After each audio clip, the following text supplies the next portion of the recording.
দেশকে এগিয়ে নিতে বিএনপি কোনো বাধা মানবে না বলে জানিয়েছেন দলটির চেয়ারম্যান প্রধানমন্ত্রী তারেক রহমান।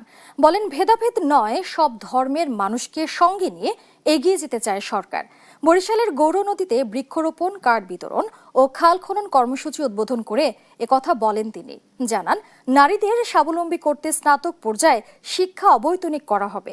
জলবায়ুর নেতিবাচক প্রভাব মোকাবেলায় আগামী 5 বছরে সারা দেশে 25 কোটি বৃক্ষরোপণ করার কথাও জানান প্রধানমন্ত্রী। সরকার গঠনের পর থেকেই নির্বাচনী প্রতিশ্রুতি পূরণে কাজ করে যাচ্ছে বিএনপি সরকার। সে কাজের সুফল মানুষের দোরগোড়ায় পৌঁছাচ্ছে কিনা তা সরজমিন দেখতে সোমবার সকালে বরিশালের গৌরনদী উপজেলার বাটারজোর ইউনিয়নে যান প্রধানমন্ত্রী তারেক রহমান। প্রধানমন্ত্রীর আগমন উপলক্ষে ভরা আষাঢ়ের বৃষ্টি উপেক্ষা করেই উপস্থিত হন সর্বস্তরের মানুষ। প্রথম ধাপে গৌরনদী উপজেলার সারিকল ইউনিয়নের 7 নং ওয়ার্ডে 617 জন নারীকে দেয়া হয় ফ্যামিলি কার্ড। উপকারভোগীদের সঙ্গে মতবিনিময় করেন প্রধানমন্ত্রী। জানান, ভেদাভেদ ভুলে সব ধর্মের মানুষকে নিয়েই এগিয়ে যাবে বাংলাদেশ। গর্বকাজ, গর্বদেশ, সবার জন্য বাংলাদেশ। সবাই যাতে এই বাংলাদেশে আমরা আগামী দিনে একটু ভালো থাকতে পারি, সবাই যাতে আমরা বাংলাদেশে একটু ভালোভাবে চলতে পারি, সেটাই হচ্ছে বর্তমান সরকারের রাজনীতি, সেটাই হচ্ছে আমাদের লক্ষ্য, সেটাই হচ্ছে আমাদের উদ্দেশ্য। যতক্ষণ বিএনপির পাশে জনগণ থাকবে, বিএনপি কোনো বাধা মানবে না। বিএনপি দেশকে ইনশাল্লাহ সামনের দিকে এগিয়ে নিয়ে যাবে। নারী শিক্ষা ও অর্থনীতিকে সমানভাবে সামনের দিকে এগিয়ে নিতে সবাইকে ঐক্যবদ্ধভাবে কাজ করার আহ্বান জানান প্রধানমন্ত্রী।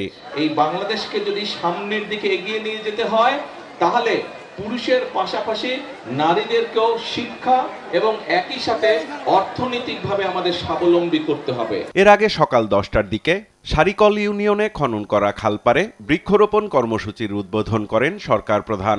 একযোগে রোপণ করা হয় 2500 গাছের চারা। প্রধানমন্ত্রী জানান, শহীদ রাষ্ট্রপতি জিয়াউর রহমানের নেয়া বৃক্ষরোপণ ও খাল খনন কর্মসূচি পুনরায় বাস্তবায়ন করবে সরকার। জানান, শুধু বৃক্ষরোপণ করলেই হবে না, যত্ন নিতে হবে চারা গাছের। পরিবেশ নিরাপদ রাখতে সবাইকে সচেতন থাকার আহ্বানও জানান তিনি। আমরা চেষ্টা করি যেখানে সেখানে আবর্জনা যেন আমরা না ফেলি। আমাদের কোন একটা ব্যবহার্য জিনিস ব্যবহারের প্রয়োজনীয়তা ফুরিয়ে গেল, পানি খেলাম, পানির বোতলটা খালি হয়ে গেল, আমরা যেখানে সেখানে ফেলে দেই। আমরা যদি নিজের ঘর নিজে পরিষ্কার না রাখি, নিজের দেশকে নিজে যদি ঠিক না করি, বাইরে থেকে তো কেউ এসে আমাদেরকে করে দিবে না। আমাদের দেশটাকে যদি সুন্দর করতে হয়, তাহলে আমাদের সবাইকে চেষ্টা করতে হবে।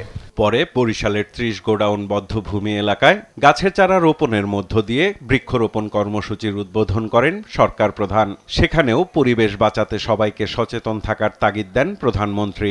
আমাদের ঘরবাড়ির আশেপাশের এলাকা, আমাদের অফিস আদালতের আশেপাশের এলাকা, আমাদের স্কুল কলেজের আশেপাশের এলাকা, আমাদের হাসপাতালের আশেপাশের এলাকাগুলো প্রত্যেকে আমরা চেষ্টা করব পরিবেশটা যাতে নষ্ট না হয়, পরিবেশটা যাতে সুন্দর থাকে, ভালো থাকে। এদিন বরিশালের শিল্পকলা একাডেমিতে বিএনপি ও অঙ্গ সংগঠনের নেতাদের সঙ্গে মতবিনিময় করেন দলের চেয়ারম্যান তারেক রহমান। সাইফুল রিপন, দেশ টিভি, নিউজ ডেস্ক।